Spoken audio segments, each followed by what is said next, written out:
Senor. How many heads of government? 43 heads of governments, 1 crown prince, 5 vice presidents, 89 heads of states, and we have the more detailed breakdown if you're interested. Also, we have about 1,642 bilateral meetings that have been scheduled in the lobby of the General Assembly building where the temporary meeting booths are. So we're glad to see that member states will use this time for meetings and speaking to people they may not usually speak to.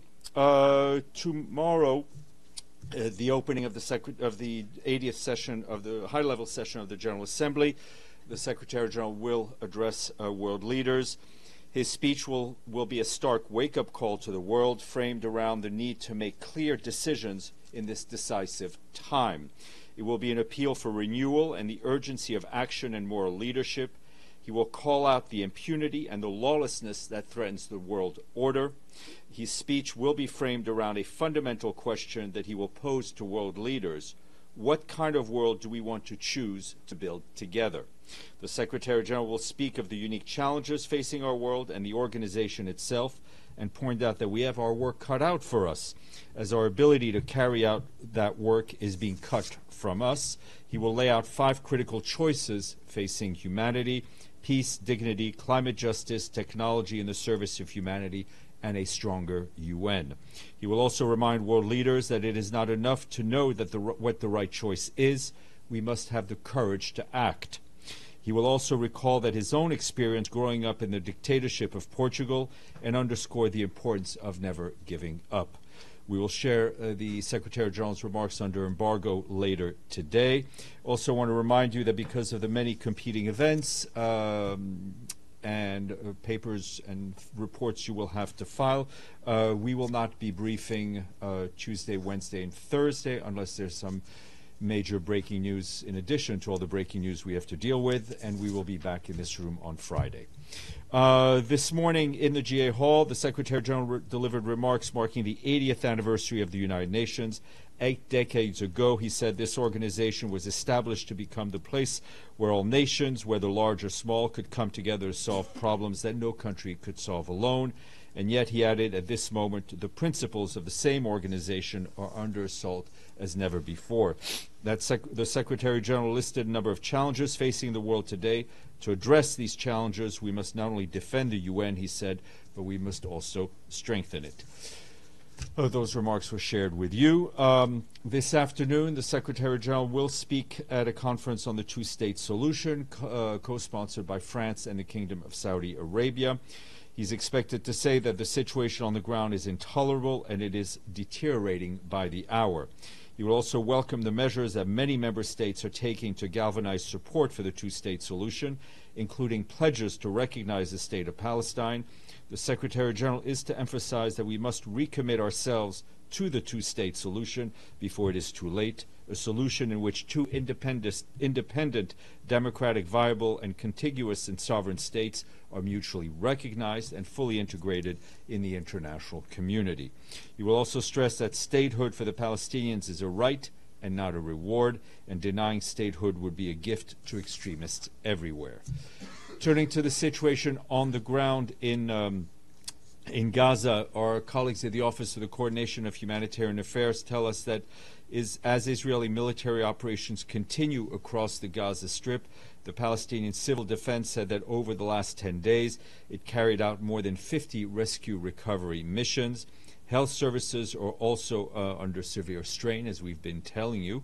Today, the Ministry of Health in Gaza called on people to donate blood amid severe shortages in hospital. Once again, we have to reiterate that civilians and civilian infrastructure must always be protected and should never be a target. Civilian sites must also never be used to shield military operations. OCHA tells us that hostilities have disrupted nutrition services in Gaza Governorate, where famine was confirmed over 1 month ago.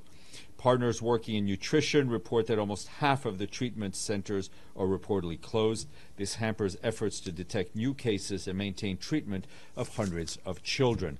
On Friday, the Ministry of Health said 162 people, including 32 children, have died from starvation and malnutrition since the famine was confirmed. Meanwhile, the growing number of people moving to the south is putting mounting pressure on our already strained services available in Khan Yunis and Deir el-Bala, where conditions are dire, as we've been telling you. Our partners say that people are squeezed in tents along the beach, crammed in school shelters, sleeping in the open on the rubble of destroyed buildings and houses. Although aid organizations are overstretched, we continue to serve those in need as much as possible. Today, 7 out of 12 humanitarian missions coordinated with Israeli authorities were facilitated, while our teams managed to collect health supplies from Karim Shalom. 2 missions to retrieve food cargo were denied. Meanwhile, our partners at 4 monitoring points tell us that desperate families are leaving Gaza City, with many moving towards Khan Yunis and Deir el-Bala in the south, where there is very little space to accommodate new arrivals and displacement.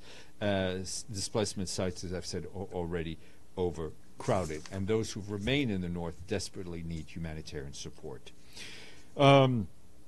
As you can imagine, the Secretary General has delivered a number of remarks today. Also this morning, he spoke at the high-level meeting to mark the 30th anniversary of the 4th World Conference on Women. He said that 30 years ago, the world came together to affirm that the rights of women and girls are not separate, secondary, or negotiable, and that they are human rights. The Beijing Declaration on Platform for Action is the most ambitious global political commitment on women's rights ever achieved, but progress has been slow and it has been uneven. Mr. Guterres added that hard-won gains are now under attack and a wave of misogyny is rolling across the world. Let us be clear, he said, equal rights and opportunities are not partisan issues. They are global imperatives and the foundation for peace, prosperity, and progress. In every region, in every country, in every community, women and girls are fighting for their rights. The UN will stand with them. All leaders should be able to do the same, he added. His full remarks were shared with you. Preview for this afternoon, he will also deliver remarks at the SDG Moment event and is expected to stress that it's a time to intensify our efforts to achieve the Sustainable Development Goals, that we must regroup, we must recommit, and we must refocus, emphasizing that we need to keep the promise of the SDGs.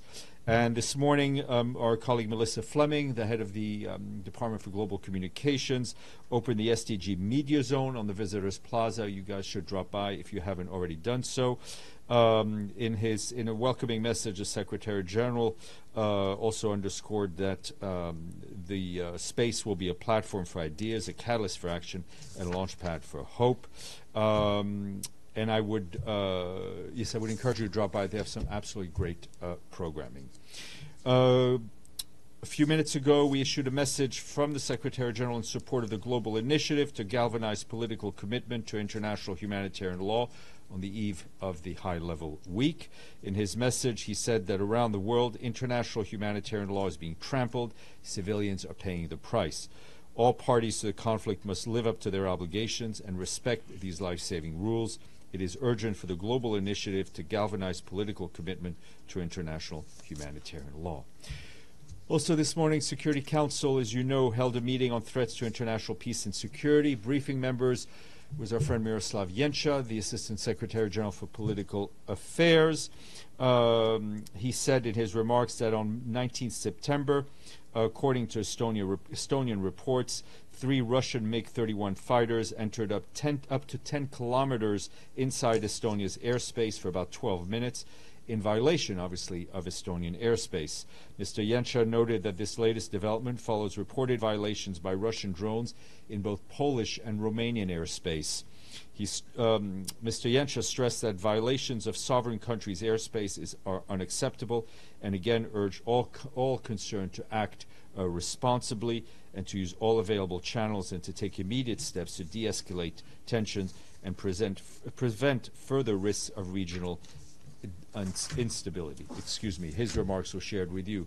Meanwhile, on the ground in Ukraine, our humanitarian colleagues tell us that hostilities over the weekend and early this morning killed and injured several civilians across the country, including health workers and emergency responders. That's what the local authorities are telling us. Strikes hit 2 major cities in Dnipro and Zaporizhzhia, as well as frontline communities in areas further from the front lines. They damaged homes, schools, and other civilian facilities. Civilian casualties were also reported in Chernihiv, Donetsk, Kherson, several other regions. Following these attacks, aid organizations mobilized support for first responders and municipal services, and emergency teams were dispatched to where they were needed. We, along with our humanitarian partners, continue to deliver aid through convoys in frontline areas. On September 19th, an interagency convoy reached the Bilozherka community in Donetsk, one of the hardest hit areas following the recent escalation in hostilities. The convoy delivered medical supplies, solar lamps, and other essential items. Moving a couple of African-related notes. In the Central African Republic, we issued over the weekend a statement about the tragic incident in that country that happened on September 16th, and we had mentioned to you last week. The Secretary General said he's deeply saddened by the death of 4 UN peacekeepers from the Republic of Congo serving in our peacekeeping mission in Central African Republic. 2 others were injured when their armored personnel carrier fell into the Umbela Mpoko River while driving from Bangui to Bambari, and this was a routine resupply convoy. Another peacekeeper remains missing, sadly, as of today. Secretary General extends his heartfelt condolences to the families of the fallen peacekeepers, as well as to the government and people of the Republic of Congo, and wishes a speedy recovery to our injured colleagues. And in Sudan, our humanitarian colleagues are warning of a sharp decline in the humanitarian situation in El Fasher, which, as you know, is the besieged capital of North Darfur, where deadly attacks and fresh displacements are compounding the suffering of civilians. The International Organization for Migration reports that about 7,500 human beings fled Abu Shuk displacement camps and parts of El Fasher town. That was just in a few days. That's between the 17th and the 19th of September. All of this is being done while there's a heightened sense and reality of insecurity.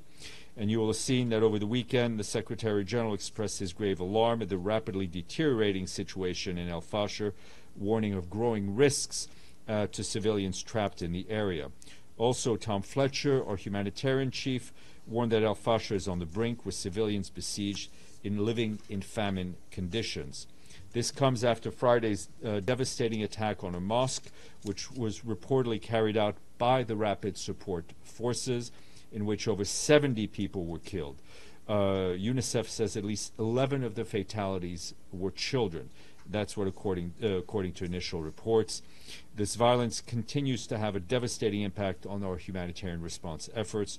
Local aid organization reported to us that they've been forced to suspend operations in El Fasher, in the area of El Fasher last week, due to the security situation, which is unraveling. The organization had been providing health, water, hygiene support, and for several thousand people, despite the tightening siege. On top of that, seasonal flooding throughout the country is increasing humanitarian needs, and across the Darfur region, cholera continues to spread. The outbreak in South Darfur is expanding, with over 5,200 suspected cases and more than 250 deaths reported since May. Yesterday, we and our partners launched a large-scale cholera vaccination campaign across Darfur, aiming to reach about 1.9 million people. First phase is underway in localities in South Darfur, with plans to expand to East and North Darfur states, including Tawila, which is hosting a lot of the people who fled El Fasher. And with heads of states gathering in New York, the Secretary General calls once again for concerted international action in support of the people of Sudan. Mr. Lamamra, as personal envoy, stands ready to support genuine efforts to end the conflict and establish an inclusive political process for the people of Sudan. And moving south to South Sudan, where the political situation is and humanitarian are tense, we've seen reports that the first Vice President, Riek Machar, and other individuals today appeared at a special court hearing in Juba. Our peacekeeping mission there tells us it is following the proceedings, reminding us that the judicial process must adhere to international standards of fairness and transparency, with full respect for the rule of law and for human rights. On the ground, the mission reports fresh clashes between South Sudan People's Defense Forces and alleged white army elements in Nasir County, which is in Upper Nile State. These clashes have reportedly resulted in casualties and injuries. The mission is verifying the information and reiterate the call for all peace partners for an immediate cessation of hostilities and strict adherence to the revitalized peace agreement. And lastly, and closer to these shores, but also a pretty dramatic situation, that is in Haiti, where the Office of the Coordination of Humanitarian Affairs tells us that violence by armed groups continues to fuel displacement. According to IOM, armed attacks on the commune of Verret in the Artibonite department have forced more than 3,000 people to flee their homes since September 15th. Most of those displaced have sought shelter with host families. The area already experienced similar attacks and displacement 2 months ago. Meanwhile, on September 18th in Northwest, armed groups attacked the commune of Bassin Bleu, setting fire to the police station and the only hospital in the area. According to authorities, a teacher was also killed in the attack. With no access to basic services and under direct threat, about 2,000 people had to flee their homes. These latest incidents highlight the continued spread of violence across different parts of the country, severely impacting lives and property, and further weakening access to essential services such as health and education. OCHA says working closely with our humanitarian partners, continue to monitor the situation and coordinate the response to ensure that assistance reaches those most in need, despite the very challenging conditions for our colleagues to work. Mr. Klein. Yes, yeah. Excuse me. You mentioned in your remarks regarding the Secretary General's address on the Palestinian-Israeli conflict and the two-state solution that Palestine has the right, is not a privilege, to have its own state. But would he also believe that with that right comes responsibilities? And would he favor certain preconditions, such as release of all the hostages, Hamas laying down all of its weapons, and a unified government as preconditions to recognition as an independent state? Let's take it from. Let me. I was going to say let's take it from the beginning, but I forgot the beginning of your question. But. Yeah. I'm trying to remember myself. But no. The beginning of the premise of the question is you had said, I guess paraphrasing the Secretary General, that the statehood is for the Palestinians is a right, not a privilege. And what I asked before laying down the preconditions is whether that also should mean that there's a responsibility that goes with the right. Let's first of all, every member state of this organization has rights and has responsibilities, and the responsibilities of every member state of this organization is enshrined in the Charter, the Universal Declaration of Human Rights, and the body of internationally agreed to international law. Since the beginning of this phase of the conflict, the Secretary General has been very clear in the need for Hamas and other Palestinian armed groups to release all their hostages unconditionally. Right? He wants to see an end to this conflict. He wants to see more humanitarian aid. He wants to see the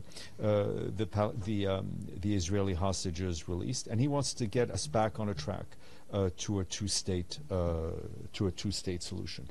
Peoples have a right to self-determination, and also for many years, this Secretary General and others have been calling for a unified Palestinian government and for member states to support a unified Palestinian government.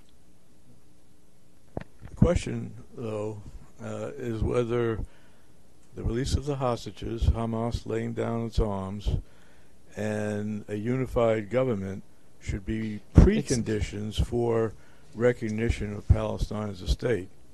Otherwise, it appears to be rather symbolic and nothing else. I mean, people are saying it's a gift to. We've seen comments from people saying it's a gift to Hamas. I mean, from what I know of the Hamas Charter, Hamas is not calling for a two-state solution. So for the Secretary General, two states living side by side in peace and security is a necessity for the peaceful future of the region. Deji, and then Yeah, just also on Palestine, we know that yesterday 4 countries recognized state of Palestine, which made the number of the countries to more than 150. But Prime Minister Netanyahu said this is, just like you said, the reward to terrorism. But what is more importantly is he said that in the West Bank there will be no state of Palestine.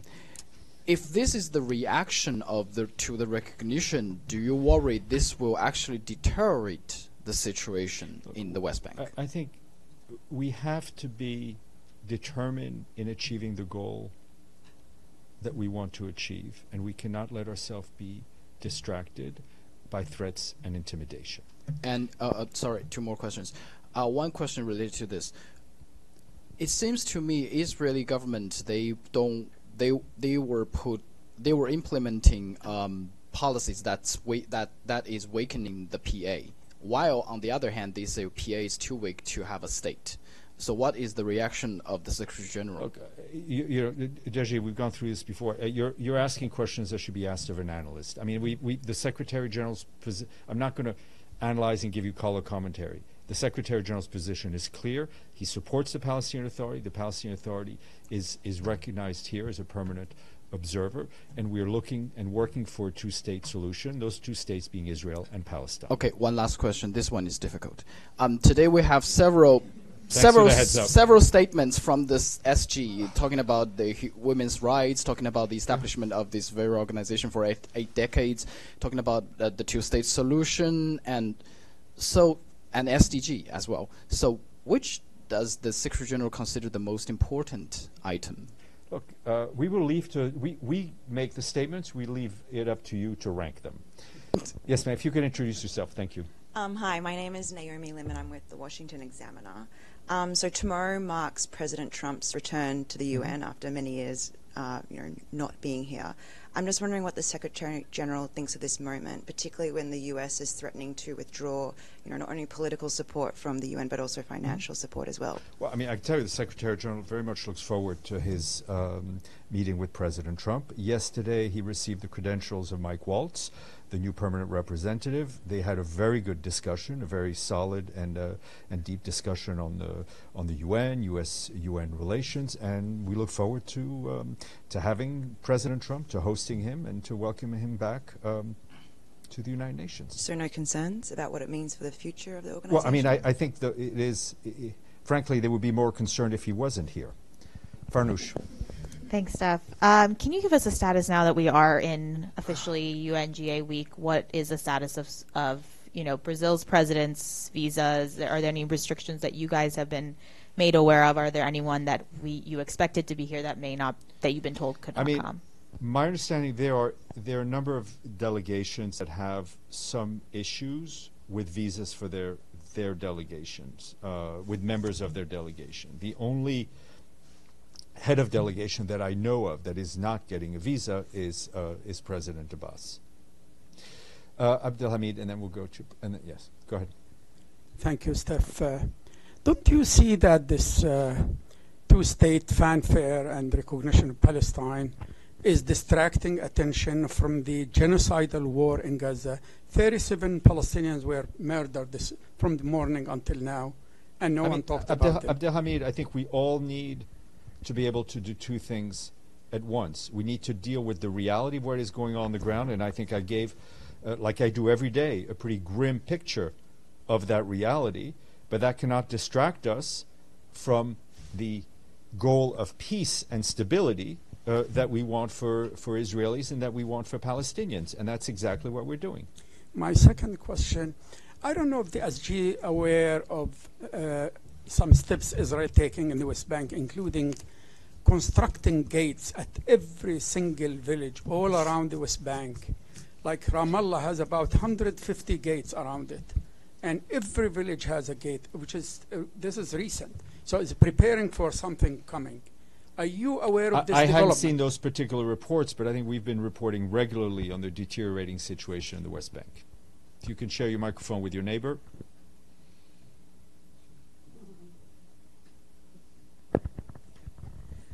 Yes, my name is Paula Dupré-Levias. I'm with Geneva Solutions, coming from Geneva. I wanted to ask a little bit about the UNAT initiative, and the Workstream 3 report just dropped just a few days after Workstream 2. I'm just wondering, in this latest report, we have rather complex sort of long-term proposals that would need quite some time to be implemented. I'm just wondering, how long this will take. There's going to be, in the Workstream report, it's said that the Secretary General will be announcing actions to be taken. Wanted to know when that would happen.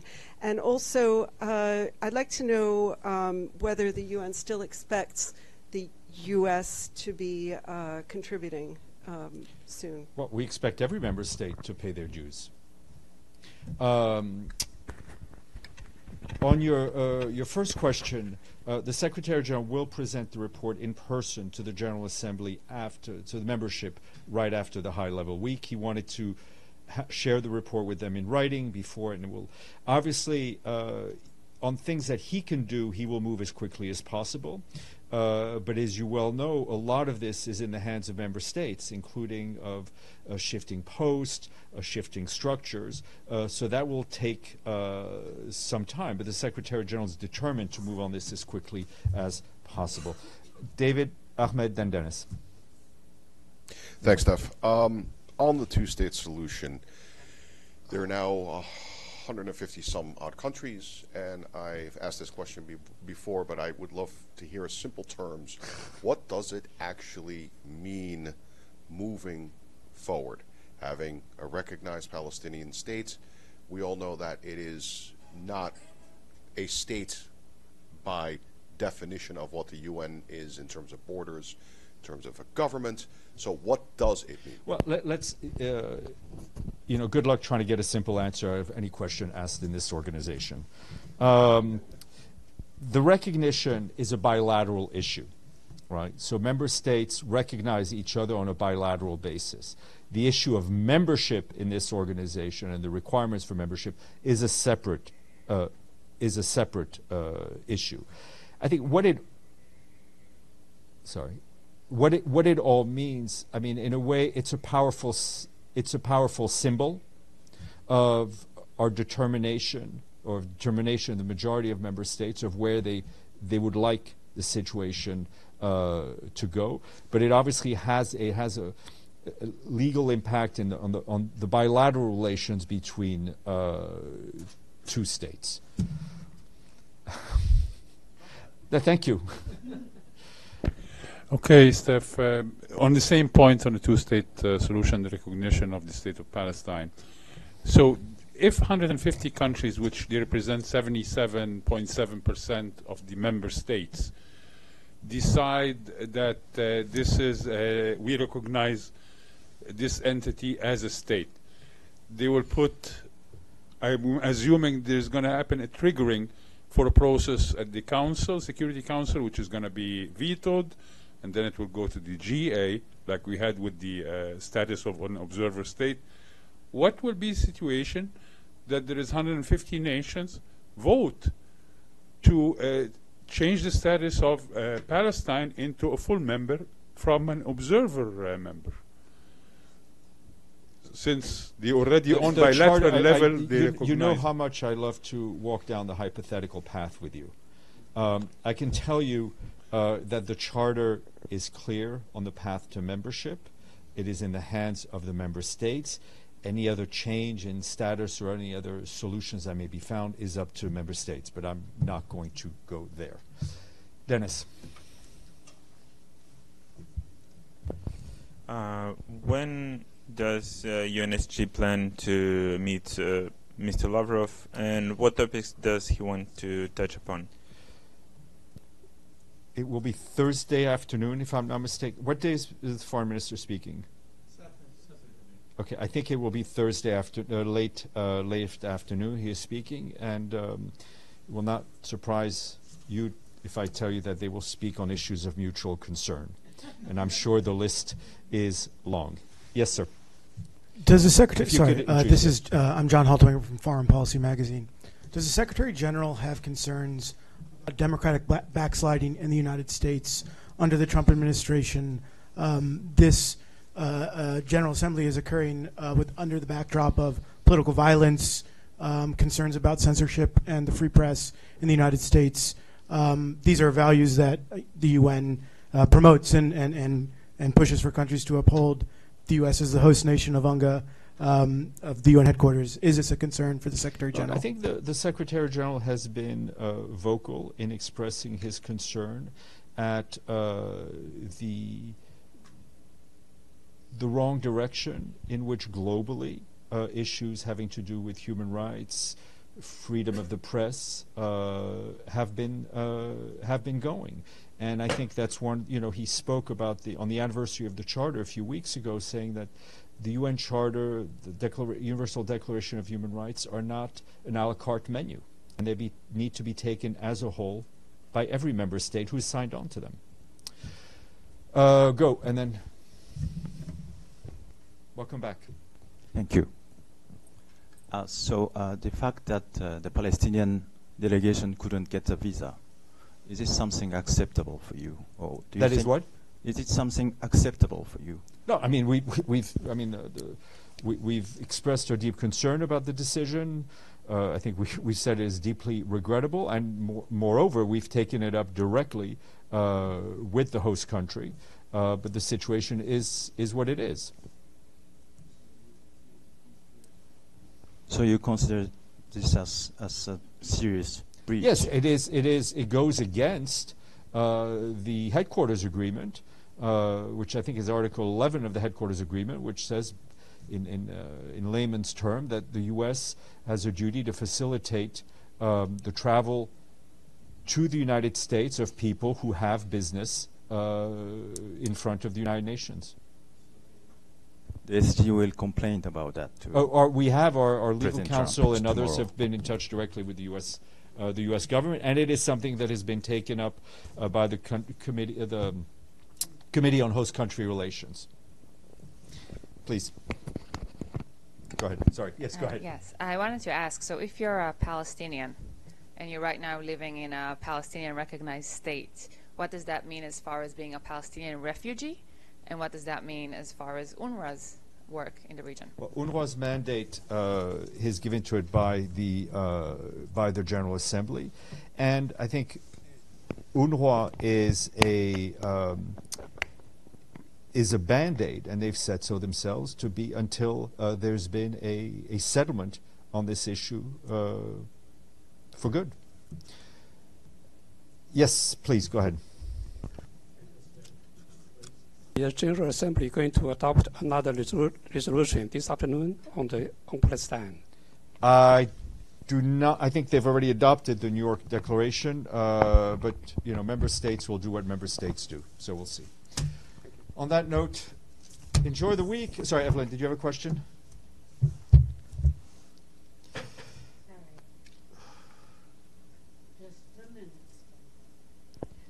I wanted to ask about the Central African Republic.